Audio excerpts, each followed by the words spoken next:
حضرت موسیٰ علیہ السلام کا امتی ہونے کی تمنا کرنا۔ بعض روایتوں میں آیا ہے کہ حضرت موسیٰ علیہ السلام نے جب تورات کی تختیوں میں نبی آخر الزمان صلی اللہ علیہ وسلم کی تقریباً 70 صفات کو پڑھا تو انہوں نے بارگاہ الہی میں عرض کیا، اے خدا اس امت کو میری امت بنا دے۔ فرمان باری آیا کہ اے موسیٰ اس امت کو تمہاری امت کیسے بناؤں؟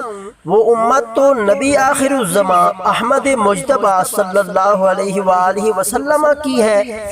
حضرت موسیٰ علیہ السلام نے عرض کیا، اے رب تو مجھے ہی امت محمدیہ میں بنا دے۔ اس پر حق تعالیٰ نے انہیں اپنے اس ارشاد میں 2 خوبیاں مرحمت فرمائیں۔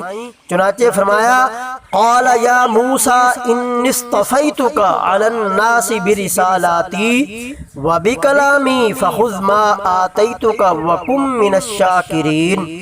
اے موسیٰ میں نے تمہیں لوگوں پر اپنی رسالت اور اپنے کلام کے ساتھ برگزیدہ فرمایا، تو تم لو جو میں نے تمہیں دیا شکر گزاروں میں ہو جاؤ۔ حضرت موسیٰ علیہ السلام نے عرض کیا، اے خدا میں اس پر راضی ہو گیا۔